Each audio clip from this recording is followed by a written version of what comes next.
Comment créer une vie à son image, une vie qui nous ressemble, qui nous fasse nous épanouir et nous sentir libres quand on est soignant en libéral? Bienvenue dans Soignant Entrepreneur, le podcast qui parle de la vie de soignant libéral et d'entrepreneuriat. Salut et bienvenue dans un nouvel épisode de Soignant Entrepreneur. Cette semaine, on va parler des signes qui pourraient montrer que l'entrepreneuriat n'est pas fait pour toi.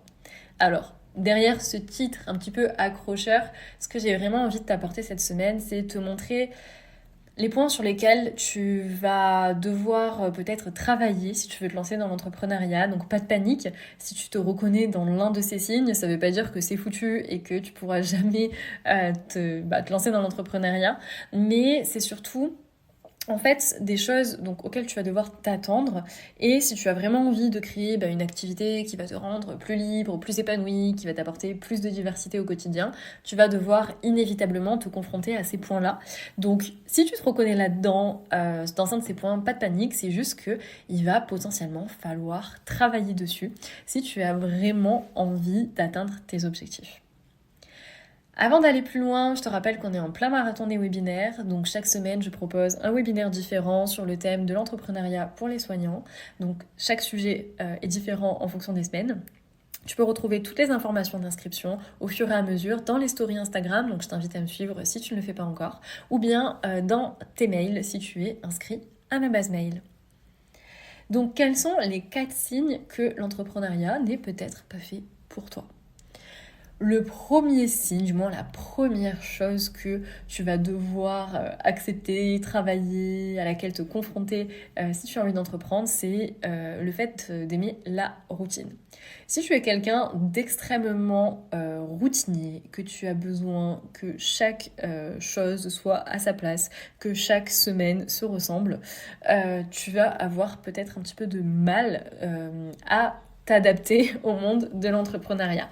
Alors j'imagine que si tu écoutes ce podcast, c'est justement que tu en as marre d'avoir des semaines répétitives, d'avoir de la routine, et donc potentiellement c'est pas un problème pour toi. Après, je te rassure, si jamais quand même c'est quelque chose que t'aimes bien avoir tes petites habitudes, tu auras toujours des tâches récurrentes, des tâches à faire dans l'entrepreneuriat qui vont te permettre de trouver une forme de routine. Moi, j'ai des petites routines. Par exemple, je fais la même chose tous les lundis matins.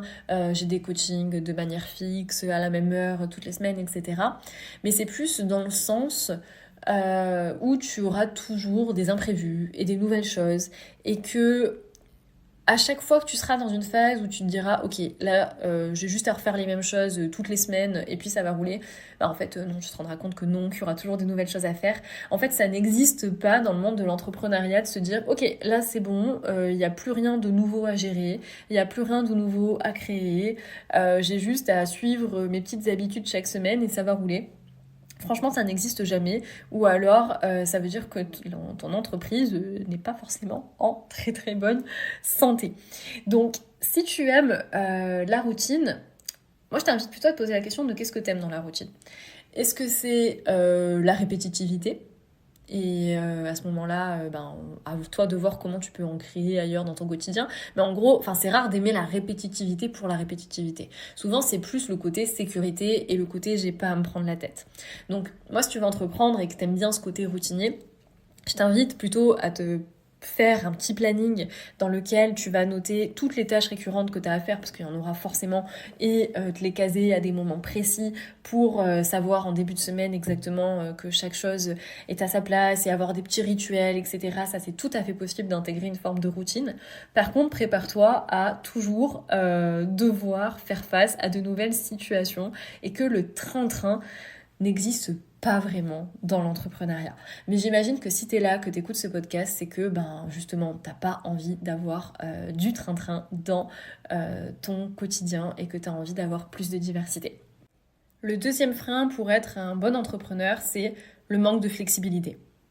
Ça rejoint un petit peu le premier point. dans le sens où tu vas devoir en fait constamment t'adapter quand tu es entrepreneur. Tu vas avoir des choses qui vont te tomber sur le coin du nez alors que tu avais prévu de faire telle chose de telle manière cet après-midi, mais en fait non, parce qu'il y a telle urgence à gérer et il faut faire ça d'abord, et puis au final tu pensais que tout était cadré, que tu n'avais plus qu'à suivre le plan, et tu te rends compte que ce que tu as prévu en fait ça va pas du tout, qu'il faut tout refaire, que l'idée était pas bonne. Tu as prévu peut-être de faire un contenu qui est un peu similaire toutes les semaines pendant 4 semaines, tout est planifié, tout est programmé, le premier sort, tu te rends compte que ça marche pas du tout, que ça plaît pas du tout, et du coup tu dois tout refaire pour les semaines à venir, enfin voilà. Ça fait partie du jeu, du métier d'entrepreneur, et ça nécessite une forme de flexibilité à la fois au niveau du temps et à la fois au niveau mental, accepter que les choses ne sont pas figées dans le marbre et que tu vas devoir t'adapter, rebondir, accepter quand ça va pas, quand la personne qui t'accompagne te dit non mais là ce que t'as fait, fais-le plutôt comme ça, essaye ça, ce que t'as fait là ça va pas marcher, fais-le différemment. Moi, je te conseille vraiment de faire ça pour y arriver, et que toi, c'était pas ce que tu avais conçu dans ta tête. Donc, ça va demander de la flexibilité mentale pour ça, et aussi de la flexibilité en termes de temps. Alors ça, c'est le revers de la médaille, c'est-à-dire que tu peux arranger ton planning absolument quand tu veux, comme tu veux, quand tu es entrepreneur.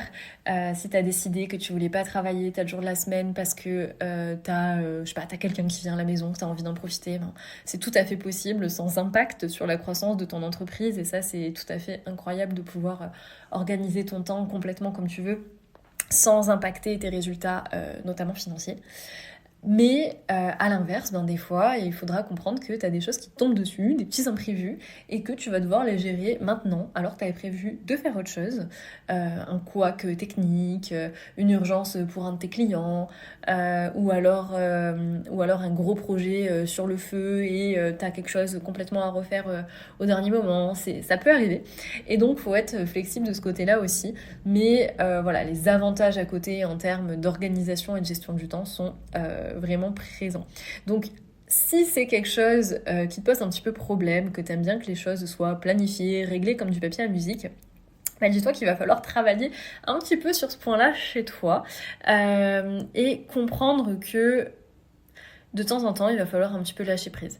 C'est une force que tu as d'avoir cette organisation-là, c'est une force, mais il ne faut pas que ça devienne quelque chose qui t'empêche d'avancer, parce que le fait d'être flexible et d'accepter de sortir du plan, c'est ce qui va te permettre d'ajuster le tir quand ce sera nécessaire, et donc ça sera absolument indispensable. Donc voilà, je t'invite à travailler un petit peu sur le fait de lâcher prise et d'accepter que les choses ne se passent pas toujours exactement comme prévu. Un signe que l'entrepreneuriat n'est peut-être pas fait pour toi, c'est également que tu peux ne pas avoir envie de sortir de ta zone de confort. Si tu entreprends, tu vas sortir de ta zone de confort absolument tous les jours, ou presque. Et à des échelles diverses, il y aura des sorties de zone de confort plus ou moins grosses, plus ou moins importantes, mais tu rentres dans un monde où tu n'as pas appris à évoluer, et où surtout il n'y a pas vraiment de règles, c'est-à-dire que tu peux faire ce que tu veux, tu peux créer à l'infini, tu peux tenter des choses à l'infini, et je te donnerai après ma définition d'un bon entrepreneur, je ne veux pas trop te spoiler maintenant, mais tu vas devoir forcément tenter des choses et faire des choses qui te mettront inconfortable, voire très inconfortable, pour évoluer. En fait, tu peux pas espérer avoir ce que tu n'as jamais eu si tu ne fais pas ce que tu n'as jamais fait. Ce que tu n'as pas encore ne peut par définition pas se trouver dans ta zone de confort. Donc, pour aller chercher des nouveaux résultats, pour évoluer, tu vas devoir sortir de cette zone. Et plus tu en sortiras régulièrement, plus tu vas évoluer vite, plus tu auras les résultats que tu espères. Alors, petit conseil que je peux te donner si c'est quelque chose qui est encore un peu compliqué pour toi de sortir de ta zone de confort, c'est de t'entraîner dès maintenant à le faire tous les jours.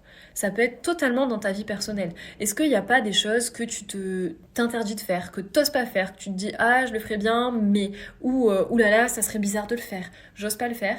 Et bien ces choses-là, commence à les tenter dès maintenant. Tous les jours, demande-toi quelle chose j'ose pas faire, qui me ferait sortir de ma zone de confort et qui pourtant, je le sais, serait bénéfique, potentiellement bénéfique. Soit parce que ça t'apporterait un résultat que tu recherches, soit parce que ça te permettrait d'évoluer en tant que personne et de te faire grandir. Je t'encourage dès maintenant à essayer de sortir un maximum de ta zone de confort. Moi, mon credo maintenant, c'est un peu si ça te fait peur, fais-le. Ça peut paraître un petit peu bête, mais en fait, c'est dans les plus grosses sorties de zone de confort que j'ai faites que j'ai le plus évolué. Et c'est logique parce que tu rentres dans une marche de progression, tu passes dans de l'inconnu, donc tu acquiers de nouvelles... Je ne sais même pas si on peut parler de compétences, mais tu apprends à gérer de nouvelles situations que tu ne savais pas gérer avant et à les maîtriser et à prendre confiance en toi dans ces situations-là. Et c'est ce passage à l'action-là qui va te faire apprendre, qui va te faire évoluer. Plus tu passeras à l'action, plus tu oseras sortir de ta zone de confort, plus forcément tu auras un impact positif dans ta vie. Le quatrième et dernier signe que l'entrepreneuriat n'est pas fait pour toi, c'est si tu n'as pas envie d'investir sur toi. D'investir au sens large, du temps, de l'énergie et de l'argent.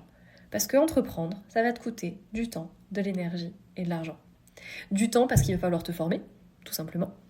Et ensuite parce qu'il va falloir mettre des choses en pratique. Alors du temps, on s'entend, ça peut se faire sur la durée et ça peut être au début juste être prêt à y consacrer 1 heure par semaine. Mais c'est déjà faire l'effort d'investir ce temps-là sur toi. Et puis, plus ton entreprise va grandir, plus automatiquement, le temps à y consacrer sera important. Et donc, si tu n'as pas l'envie d'aller investir du temps sur toi, forcément, ça avancera pas. Parce que le plus important, au-delà de la quantité de temps que tu vas investir, ça va être la régularité et l'efficacité des actions que tu vas mener pendant ce temps-là. Ça peut être un temps très court, si tu es hyper productif, il n'y a pas de problème. Et aussi la régularité. Donc, forcément, faut que tu sois prête à investir un petit peu de temps sur toi et aussi comprendre que ce n'est pas un sprint, c'est un marathon. En fait, ce temps-là, ça va être dans la durée qu'il va falloir l'investir. Il vaut mieux que tu passes 1 heure, 2 heures par semaine à travailler sur ton projet plutôt que d'y passer une semaine full pendant tes vacances et puis de plus jamais y toucher. Entreprendre, c'est un marathon. Tu ne vas pas avoir des résultats en 3 semaines, surtout si tu travailles à côté. Ça prend du temps, même si tu batches une formation entière et que tu fais un maximum de choses. Alors certes, ça va peut-être accélérer tes résultats, mais le temps d'essayer des choses, d'apprendre, de te planter, de comprendre ce qui n'a pas marché, d'adapter, de réajuster, d'essayer, ça va automatiquement prendre du temps, des semaines, des mois d'apprentissage. Donc tu le comprends bien, ça va te demander du temps, de l'énergie aussi, ça va avec. Et aussi, entreprendre, ça demande de l'investissement financier. D'abord pour te former, parce que clairement, tu ne peux pas y arriver seul. Enfin, il y a des concepts qui ne se sortent pas d'un chapeau. D'ailleurs, je t'avais fait un podcast sur les 11 concepts de base que tout soignant doit connaître avant de se lancer dans l'entrepreneuriat. Entreprendre, ça s'improvise pas. Il y a des compétences à acquérir. Donc déjà, tu vas devoir te former. Et le fait d'avoir quelqu'un qui t'accompagne, c'est aussi quelque chose de fondamental pour être guidé justement et t'éviter un maximum d'erreurs, te permettre d'aller plus vite. Et surtout, quand tu fais des erreurs, te permettre de les comprendre et d'ajuster le tir, pour pouvoir ensuite évoluer plus vite. Donc déjà, tu vas devoir investir là-dedans, et puis tu vas devoir aussi investir, pourquoi pas, dans du matériel, dans la création d'une société. Alors, c'est pas des frais qui sont énormes non plus, surtout si tu es dans l'entrepreneuriat digital, t'as pas besoin d'un matériel extraordinaire, mais il va falloir investir un minimum. Et j'ai fait un podcast entier à ce sujet qui est, me semble-t-il, l'épisode 14, mais investir sur soi, en fait, justement, il ne faut pas le voir comme une dépense, il faut le voir comme un investissement sur lequel tu vas avoir un retour au long terme qui sera à la fois les résultats financiers de ton entreprise et aussi les résultats humains, émotionnels que tu vas avoir, l'accomplissement que ça va te permettre. J'ai fait un épisode vraiment entier sur le fait d'investir sur soi, ma relation avec ça, pourquoi je le fais, comment je le fais, est-ce que je continuerai à le faire toute ma vie, mes différents investissements, tout ça je t'en parle dans l'épisode 14 du podcast. Il me semble que c'est l'épisode 14. Donc voilà, si tu n'es pas prêt à investir du temps, de l'énergie et de l'argent sur toi, effectivement, les portes de l'entrepreneuriat sont un petit peu compliquées à ouvrir parce que c'est 3 choses qui sont absolument fondamentales. Si c'est pas le cas, c'est complètement ok. Mais si ton objectif de vie, c'est d'atteindre la liberté, le fait de pouvoir avoir une activité où tes revenus ne dépendent pas du temps passé au cabinet, où aucune de tes semaines n'est vraiment identique, où tu peux apprendre, où tu peux créer, où tu peux être vraiment libre de tes choix, et que tu veux faire ça grâce à l'entrepreneuriat, ça va être des étapes indispensables. Pour conclure presque ce podcast, j'ai envie de te donner ma définition à moi de ce qu'est un bon entrepreneur. Donc là, je t'ai donné les signes que l'entrepreneuriat n'est peut-être pas fait pour toi. Ça ne veut pas dire que si tu présentes un de ces signes, encore une fois, tu ne peux pas entreprendre, ça veut juste dire qu'il va falloir travailler dessus. Et du coup, pour conclure, voilà, j'ai envie de te donner ma définition à moi d'un bon entrepreneur. Pour moi, un bon entrepreneur, c'est quelqu'un qui s'adapte à toutes les situations, aux imprévus, qui est ok de dire ok, là ça n'a pas marché, je vais faire mieux. Là je peux tenter ça, vas-y, comment je vais le faire pour le mettre en pratique. Comment je vais gérer telle nouvelle situation, parce que l'entrepreneuriat c'est de la nouveauté permanente. Qui se remet en question, qui est capable de sortir des clous du plan qui s'est fixé et de dire ok, là ce que j'ai fait c'est peut-être pas optimal, comment je peux faire autrement, comment je peux faire mieux, comment je peux m'assurer peut-être plus de résultats et en quoi ce que j'ai fait a fonctionné ou n'a pas fonctionné pour que je puisse l'améliorer et progresser. Ensuite, pour moi, un bon entrepreneur, c'est quelqu'un qui rebondit, donc ça rejoint un petit peu le point d'avant, c'est quelqu'un qui se laisse pas forcément impressionner par l'échec et qui se dit, ok, l'échec, ça fait partie du parcours, qu'est-ce que je peux en tirer, qu'est-ce que je peux en apprendre, et comment je peux faire en sorte que ce que j'ai fait là ne se reproduise plus, que les résultats, l'échec que j'ai subi là, ne se reproduisent plus à l'avenir. Donc, rebondir, évoluer. L'entrepreneuriat, c'est une évolution permanente, c'est une évolution professionnelle, mais c'est une évolution personnelle, mais à 2000%. Je ne suis plus la même personne qu'il y a 2 ans. J'ai appris énormément et en fait, chacun de ces apprentissages, chacun de ces échecs que j'ai pu subir, chacune des réussites que j'ai pu avoir, des rencontres que j'ai faites, du développement personnel que j'ai fait aussi en chemin qui est corrélé complètement avec le fait d'entreprendre, font que j'ai énormément évolué. Et pour avoir cette évolution, il faut accepter de l'avoir. Si tu freines cette évolution, si tu te refuses de changer, d'évoluer, ça risque de coincer. Donc pour moi, un bon entrepreneur, c'est quelqu'un qui accepte d'évoluer en permanence et, comme je te le disais tout à l'heure, qui ose essayer des choses, qui ose sortir de sa zone de confort. Parce que ce que tu n'as pas encore ne se situe pas dans ta zone de confort. Entreprendre, c'est sortir de sa zone de confort beaucoup et souvent. Et donc tout ça devrait se résumer sous un seul point qui est le fait de passer à l'action. Un bon entrepreneur, c'est quelqu'un qui passe à l'action, qui agit. Alors ça veut pas dire qu'il faut foncer dans le tas sans réfléchir, mais je préfère quelqu'un qui fonce dans le tas sans réfléchir et qui se mange le mur et qui apprend ce qu'il avait à apprendre et qui foncera peut-être de manière un peu plus réfléchie la fois d'après, que quelqu'un de complètement frileux qui ne va jamais oser rien faire. Faut passer à l'action. C'est en agissant que tu vas pouvoir réussir ou échouer, mais en tout cas que tu vas pouvoir tirer des leçons, évoluer, progresser. C'est uniquement dans le passage à l'action. Un bon entrepreneur, c'est quelqu'un qui passe à l'action. Si toi tu as envie de passer à l'action cette semaine, tu peux d'une part me suivre sur Instagram et checker tes mails pour t'inscrire au webinaire que je propose. Et je te rappelle que tu as aussi dans la description du podcast le lien de mon agenda Calendly si tu veux qu'on prenne un appel ensemble pour définir ton objectif dans les prochaines semaines, les prochains mois et le plan d'action que tu vas devoir mettre en place pour l'atteindre parce que avant tout passage à l'action, il faut un bon plan d'action. Et si ton profil correspond à celui que j'accompagne et que tu as envie qu'on passe à l'action ensemble, on pourra vérifier ensemble que ton profil est éligible justement à celui que j'accompagne dans Evolve. J'espère que cet épisode de podcast t'a plu. Si c'est le cas, note-le avec 5 étoiles, fais-moi un petit coucou dans les commentaires et tu peux aussi le partager à d'autres amis soignants qui auraient besoin d'entendre tout ça. Je te remercie de m'avoir écouté, je te souhaite une excellente semaine et je te dis à vendredi prochain.